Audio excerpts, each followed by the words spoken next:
اور نامحرم کے اصول، ساری بات ہی ختم ہو گئی۔ اس کا پورا دماغ سن تھا۔ زمر کام کرتے کرتے مڑی تو اس پر نظر پڑی۔ وہ ایئر فونز لگائے اسکرین کو آنسو بہاتے دیکھ رہی تھی۔ کیا دیکھ رہی ہو؟ وہ فکر مندی سے پوچھنے لگی۔ آئینہ، وہ بس اتنا بولی، پھر فون اٹھایا اور واٹس ایپ اسٹیٹس بدل دیا، ساتھ میں ویڈیو کلپ کا نشان بھی بنایا۔ بھائی نہیں دیکھ سکتا، وہ جانتی تھی، مگر یہ ایک عادت تھی جو گئے برسوں اس نے اپنا رکھی تھی۔ میں کچھ عرصے کے لیے اس نے فالو کی تھی، سو اب بھی کر لی۔ حنین، زمر نے نرمی سے پھر پکارا۔ حنین جواب دیے بنا ہاتھوں میں چہرہ چھپا کر رونے لگی۔ زمر نے رخ موڑ لیا اور اسے رونے دیا۔ وہ روتی گئی اور روتی گئی، یہاں تک کہ آنسو ختم ہو گئے۔ پھر اس نے چہرہ اٹھایا، آنکھیں رگڑیں اور ہاشم کو کال کی۔ وہ واٹس ایپ پر ہی کال کیا کرتی تھی، اسے معلوم نہیں ہو سکا کہ وہ ملک سے باہر ہے۔ زمر نے رخ موڑے ایک ایک بات سنی جو اس نے ہاشم سے کہی، اور پھر اس نے جب فون ڈالنے کی آواز سنی تو مڑ کر دیکھا۔ وہ اب سختی سے آنکھیں رگڑ رہی تھی۔ دونوں نے پھر کوئی بات نہیں کی، خاموشی سب کہہ رہی تھی۔ اور اگر تم سے کبھی کوئی کہے کہ انسان کی گئی نیکی گھوم کر اس کے پاس ایک دن ضرور لوٹتی ہے تو یقین کر لینا، کیونکہ ایسا ضرور ہوتا ہے۔ قصہ سازش اغیار کہوں یا نہ کہوں، شکوہ یار طرح دار کروں یا نہ کروں۔ کلب کے لاؤنج میں روشنی مدھم تھی۔ بار کاؤنٹر کے ساتھ نوشیروان اونچے اسٹول پر بیٹھا تھا اور مسلسل دونوں ہاتھوں سے موبائل کے بٹن دبا رہا تھا۔ شہرین باریک ہیل سے چلتی قریب آئی، ساتھ والے اسٹول پر بیٹھی، رخ اس کی طرف موڑا، اس کے چہرے کے آگے ہاتھ ہلایا۔ شیرو نے چونک کر آنکھیں اٹھائیں، اسے دیکھ کر اس میں خفگی آئی۔ آپ ادھر؟ خیریت؟ خشک روئی سے کہتا دوبارہ بٹن دبانے لگا۔ شہری نے اس کے ہاتھ سے موبائل لے کر کاؤنٹر پر ڈالا۔ 3 دن سے تمہیں کال کر رہی ہوں، اٹھاتے کیوں نہیں ہو؟ نہروٹھے پن سے گویا ہوئی۔ شیرو نے بیزاری سے شانے اچکائے۔ مجھ سے کیا کام پڑا آپ کو؟ ہر وقت مجھ سے خفا کیوں رہتے ہو؟ دیکھو ہم اچھے دوست بھی تو ہیں۔ آؤ اب موڈ ٹھیک کرو، کارڈ کھیلتے ہیں۔ وہ اسے بازو سے پکڑ کر کھڑا کریا۔ وہ زیادہ دیر بیزار رویہ برقرار نہیں رکھ سکا اور ساتھ کھینچتا چلا آیا۔ چند منٹ بعد وہ دونوں ایک میز کے گرد بیٹھے اپنے پتے کھیل رہے تھے۔ تم ہار رہے ہو شیرو؟ نہیں، ابھی دیکھیے گا۔ اس کی مکمل توجہ کارڈز پر تھی۔ اپنے پتے دیکھ کر یہ سوچ رہا تھا کہ اب کون سا پتا پھینکے کہ مجھے کچھ دن کے لیے تمہاری G41 مل سکتی ہے۔ ایک دم چونک کر شہری کو دیکھا، وہ بھی پتوں کو دیکھتے ہوئے سرسری سی انداز میں پوچھ رہی تھی، کیا؟ بظاہر ناسمجھی دکھائی۔ شہری نے اس کی آنکھوں میں دیکھا، اتنے ڈب مت بنو۔ تمہاری G41 گلاک گن جو پچھلے برتھ ڈے پر تمہیں ہاشم نے گفٹ کی تھی، میرے سامنے تو تم نے تحفہ کھولا تھا۔ مجھے دے سکتے ہو چند دن کے لیے؟ کچھ دوستوں میں شو آف کرنا ہے۔ شیرو نے پتے میز پر ڈالے، تندہی سے اسے دیکھا تو یہ سارا میٹھا انداز اس لیے تھا، اور میں سمجھا آپ کو واقعی میرا خیال ہے تو دوست سمجھ کر ایک گن مانگ رہی ہوں۔ نہیں دینی تو نہ دو، غصہ کیوں ہو رہے ہو؟ نوشیروان کے حلق میں کانٹے اگ آئے۔ میرے پاس G41 نہیں تھی، 45 تھی۔ ماڈل تو ٹھیک سے یاد رکھا کریں۔ سر جھٹک کر ادھر ادھر دیکھا، ہتھیلیاں نم تھیں اور رنگت بدل رہی تھی۔ شہرین کارڈ رکھ کر آگے ہوئی اور بغور اس کی آنکھوں میں جھانکا۔ ریئلی؟ مجھے تو G41 یاد پڑتی ہے۔ تو پھر آپ اپنی یادداشت کا علاج کروائیے، کیونکہ میرے پاس ایسی کوئی گن نہیں ہے۔ سنا آپ نے؟ بھڑک کر کہتے وہ اٹھا۔ پیشانی بھی تر ہو رہی تھی اور آنکھوں میں بے چینی سی تھی۔ شہری نے گردن اٹھا کر دلچسپی سے اسے دیکھا۔ ٹھیک ہے، مجھے غلط یاد ہوگا، ایک گن ہی تو ہے، اس میں اتنا غصہ کیوں دکھا رہے ہو؟ وہ میز پر دونوں ہاتھ رکھ کر جھکا اور سرخ آنکھوں سے اسے گھورا۔ آئندہ میرے راستے میں آنے کی ضرورت نہیں ہے، جائیں فارس کے آگے پیچھے پھریں، جیسے میں تو جانتا ہی نہیں۔ شہرین کی رنگت ذرا بدلی، بے اختیار ادھر ادھر دیکھا۔ وہ اب سیدھا ہو کر مڑ گیا تھا اور باہر کی جانب جا رہا تھا، مگر شہرین کو اپنا جواب مل گیا تھا۔ یہ رات اس درد کا شجر ہے جو مجھ سے تجھ سے عظیم تر ہے۔ وہ رات جب قصر کارے دار اور ملحقہ انیکسی پر اتری تو ستمبر کی گرم اور حبس زدہ فضا سے پر تھی۔ نوشیروان اپنے بیڈ پر بے چینی سے کروٹ بدل رہا تھا۔ ذہن میں ہاشم کی باتیں گونج رہی تھیں۔ میرے پاس شہرین سے بڑے مسائل ہیں اس وقت۔ تم نے جو کہا وہ بہت ہے، مزید اس پر بات مت کرو، کچھ نہیں ہوگا۔ البتہ ایک عجیب سی پریشانی اس کے وجود سے لپٹی تھی۔ کیا یہ مسئلہ کبھی نہیں ختم ہوگا؟ سعدی یوسف کا آصف اس کا پیچھا کب چھوڑے گا؟ اس کمرے سے دور ہٹو تو انیکسی کی تمام بتیاں بجھی تھیں۔ فارس سو رہا تھا جب زمر احتیاط سے کمرے سے نکل آئی۔ تہہ خانے میں آ کر دروازہ لاک کیا۔ دروازے ساؤنڈ پروف تھے اور پھر جلدی سے فرش پر بیٹھی ہنّا تک آئی۔ کیا چارج کیا پین؟ لیپ ٹاپ سے۔ اوہ، میں وہ 2 ویڈیوز ہیں اس میں، ایک جج صاحب کی، میں نے ابھی وہی شروع کی تھی، دیکھیں۔ وہ ویڈیو دیکھنے کے بعد دونوں نے اف جھرجھری لی۔ پھر ہنّا نے دوسری ویڈیو کھولی۔ اب وہ دونوں فرش پر بیٹھی تھیں اور سامنے اسکرین کو چہرہ جھکائے غور سے دیکھ رہی تھیں۔ منظر کھلا ایک راہداری سے نظر آئی۔ آفس کے باہر منظر، ٹیبل کے پیچھے موجود سیکریٹری، ڈیسک کیلنڈر پر واضح لکھی تاریخ 21 مئی۔ خاور اور ایک ساتھ گارڈ کیمرے کے آگے پیچھے تھپ تھپا کر چیک کر رہے تھے۔ ایک موبائل چابیاں نکال کر سیکریٹری کی ٹوکری میں رکھا۔ سعدی آواز پس منظر سے آئی۔ حنین کے ابرو اٹھے۔ بھائی نے کوٹ کی فرنٹ پاکٹ میں ڈالا ہوا ہے پین، اور یہ ہاشم کا آفس ہے، وہ اسی کی تلاشی لے رہے ہیں۔ پھر اوکے کے سگنل کے بعد کیمرہ آگے بڑھتا گیا۔ زمر کی آنکھوں میں تعجب ابھرا۔ وہ ڈکٹیٹر سے چیک کر رہے تھے تو پین کیوں چیک نہیں ہوا؟ کیوں نہیں پکڑا گیا؟ ماموں کے ان کون آرٹسٹ دوست نے بتایا تو تھا یہ پین نہیں پکڑا جاتا۔ خاور اسلحہ یا وائر ڈھونڈ رہا تھا۔ اسے لگا ہوگا یہ عام پین ہے۔ وہ ہاشم کا مہمان تھا، خاور اس کا کوٹ تو نہیں اتروا سکتا تھا۔ دونوں کی نظریں اب اسکرین پر ٹھہر گئیں۔ اندر آفس میں تینوں کارداز تھے۔ خاور تھا۔ سعدی نیکلس میز پر رکھ رہا تھا۔ تہہ خانے میں لگی گھڑی کی ٹک ٹک واضح سنائی دے رہی تھی۔ سعدی قتل عمد کے بارے میں اسلام کے دونوں مذاہب کا نقطۂ نظر بتا رہا تھا۔ گھڑی کا پنڈولیم مسلسل جھول رہا تھا، دائیں بائیں دائیں بائیں۔ وہ سعدی کو 30 کروڑ دے رہا تھا۔ جواب میں سعدی نے اس کے بھائی کی قیمت 60 کروڑ لگائی تھی۔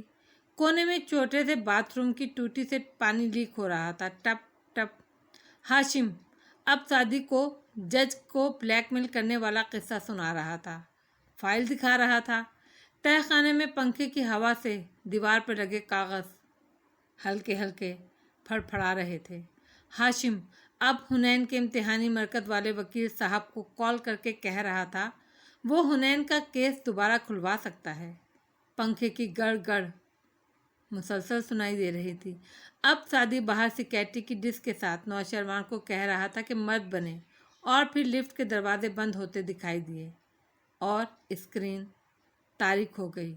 اس وقت اس دنیا میں، اس شہر میں، اس گھر میں اور کوئی آواز نہیں تھی، سانس لینے کی بھی نہیں، دل دھڑکنے کی بھی نہیں۔ کہتے ہیں جب فرشتے روح نکالتے ہیں تو آواز تک نہیں آتی، مگر کیا کبھی تم نے شیطان کو روح نکالتے دیکھا ہے؟ اس کی بھی آواز نہیں آتی۔ میری سرکشی بھی تھی منفرد، میری عاجزی بھی کمال تھی، میں انا پرست بھلا کا تھا، سو گرا تو اپنے ہی پاؤں میں۔ کارداز نے کیا ہے یہ سب۔ حنین کسی خواب کسی کیفیت میں بولی تھی۔ بھائی کو بھی انہوں نے ہی شوٹ کرایا، بھائی انہی کے پاس ہے۔ زمر فرش سے اٹھ کر کھڑی ہوئی۔ اس نے حنین کو نہیں دیکھا، بس ننگے پیروں سے زینے چڑھنے لگی۔ تہہ خانے کا دروازہ کھولا، لاؤنج خاموش پڑا تھا۔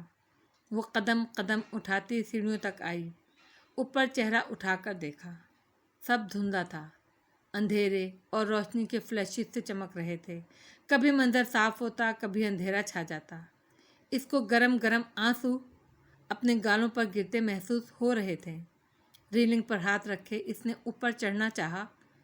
قدم وزیں تھے، دل بھاری، سانس اکھڑتی تھی۔ چوتھے زینے پر وہ رکی، دوہرے ہو کر چند گہرے سانس لیے، پانی سے لدی آنکھیں جھپکیں، پھر قدم اٹھائے۔ سر چکرا رہا تھا۔ اندھیرا، روشنی، روشنی، اندھیرا، دھواں، سب کچھ تھا۔ وہ اوپر سیڑھیوں پر گھٹنوں کے بل گر سی گئی۔ ہاتھ ریلنگ سے پھسلتا نیچے آ گرا۔ چہرہ جھکائے تیز تیز سانس لیتے، وہ دوہری ہوتی جا رہی تھی۔ آنکھوں سے گرم گرم پانی میں روانی آ گئی تھی، مگر ایسا لگتا تھا وہ سب کسی اور کے ساتھ ہو رہا ہے، کسی سلو موشن فلم کی طرح۔ دونوں ہاتھ فرش پر رکھے وہ دوہری ہوئی اور پھوٹ پھوٹ کر رونے لگی۔ گھٹی سسکیاں گونجنے لگیں، مگر ان کی آواز نہیں آتی تھی۔ سانسیں بے ترتیب تھیں، اس کی بھی آواز نہیں آتی تھی۔ دل لگتا تھا کسی نے کند چھری سے 4 ٹکڑوں میں کاٹ دیا ہو۔ اندر سے خون بھل بھل نکلنے لگا اور اوپر سے آنسو گر رہے ہوں۔ اس کی بھی آواز نہیں آتی تھی۔ اس نے گیلے چہرے اور اکھڑتی سانس کے ساتھ کھڑے ہونے کی کوشش کی۔ پیروں میں جان نہیں تھی۔ بدقت وہ کھڑی ہوئی، دیوار کا سہارا لیا۔ اس کو واقعی سانس نہیں آ رہا تھا۔ دیوار پر ہاتھ رکھے اس نے دروازہ دھکیلا۔ اندر مدھم نائٹ بلب جل رہا تھا۔ وہ کاؤچ پر سو رہا تھا۔ وہ آج آفس سے تھکا ہوا آیا تھا، اسی لیے بے خبر سو رہا تھا۔ بے خبری بھی نعمت تھی، وہ نعمت زمر یوسف خان سے چھین چکی تھی۔ وہ دروازے سے سر ٹکائے وہیں چوکھٹ میں بیٹھتی گئی۔ اندر اے سی کی ٹھنڈ تھی، اسے یک لخت سخت سردی لگنے لگی تھی، ہونٹ نیلے پڑنے لگے، سانس ڈوبتا جا رہا تھا۔ پہلی دفعہ ہاشم کے ذہن میں گونجتے فکروں، فارس کی بے گناہی، سعدی، ان سب سے ہٹ کر پہلی دفعہ زمر کو احساس ہوا کہ اسے واقعتاً سانس نہیں آ رہا۔ وہ کیفیت سے جذباتی نہیں تھی، وہ جسمانی تھی۔ اسے استھما کا اٹیک ہو رہا تھا۔ اس نے کھانسنے کی کوشش کی، نہ ہوا اندر جاتی تھی نہ باہر آتی تھی۔ اس کے ناخن سفید پڑ رہے تھے۔ منظر اندھیرے میں ڈوبتا، کبھی واپس روشن ہوتا۔ نیم جان آنکھوں میں بے بسی لیے اس نے صوفے پر لیٹے فارس کو دیکھا۔ اسے معلوم تھا وہ ویڈیو دیکھنے سے پہلے یا ان 3 ماہ میں اگر کسی کو وہ اس تکلیف میں آواز دے سکتی تھی تو وہ وہی تھا، مگر اب کھویا ہوا حق کوئی کیسے واپس لائے؟ فارس، اس نے مدھم سرگوشی میں پکارا۔ آنکھوں سے آنسو برابر گر رہے تھے۔ دل پہ مٹھی رکھے وہ شدید تکلیف میں کھانسنے کی کوشش کر رہی تھی۔ وہ تھکا ہوا تھا اور واقعی نیند میں تھا۔ اس تک آواز نہیں گئی۔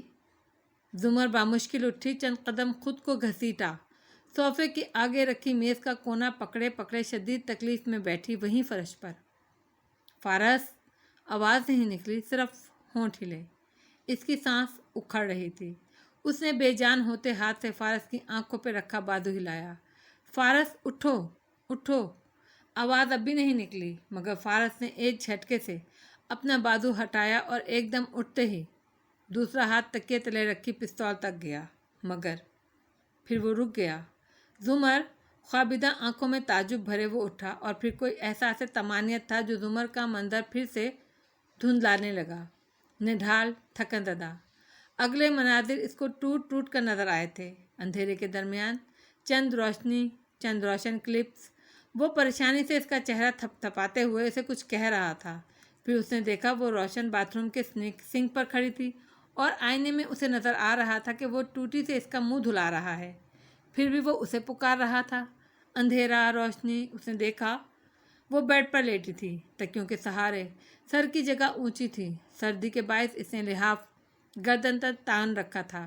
پنکھا، اے سی سب بند تھا اور وہ اس کو انہیلر دے رہا تھا۔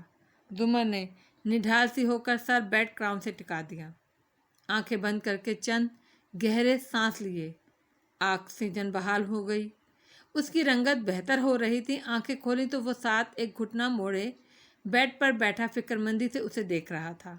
بالآخر اسے آواز آنے لگی کہ وہ کیا کہہ رہا تھا۔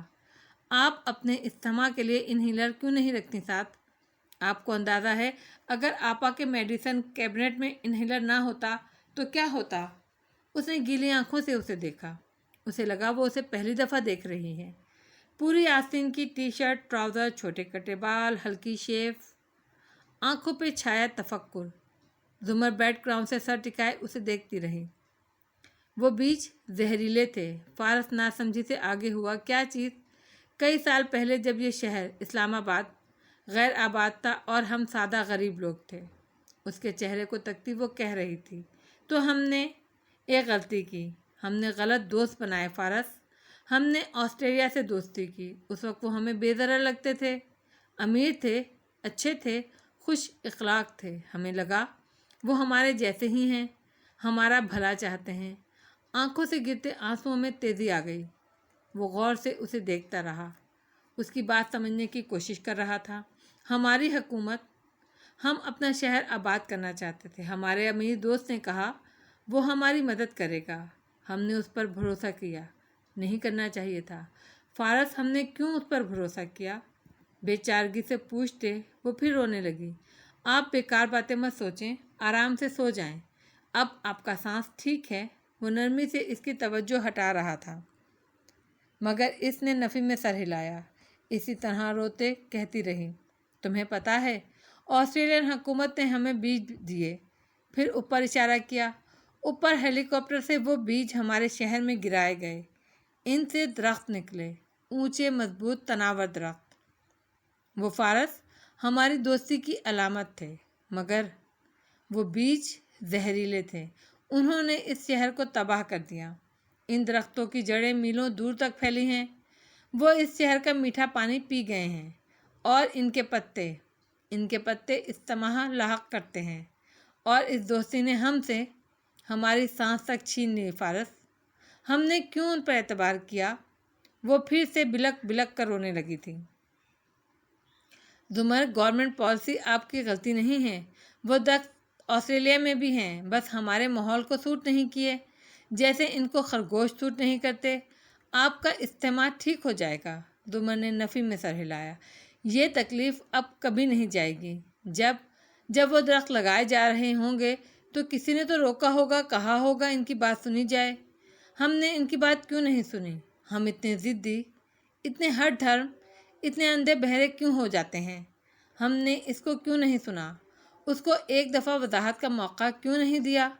زمر، اس نے غور سے زمر کی روتی آنکھوں میں جھانکا. کیا کچھ ہوا ہے؟ کوئی اور بھی بات ہے یا یہ صرف اس دمہ کی تکلیف کی وجہ سے ہے؟ زمر نے بھیگی آنکھوں سے اسے دیکھا.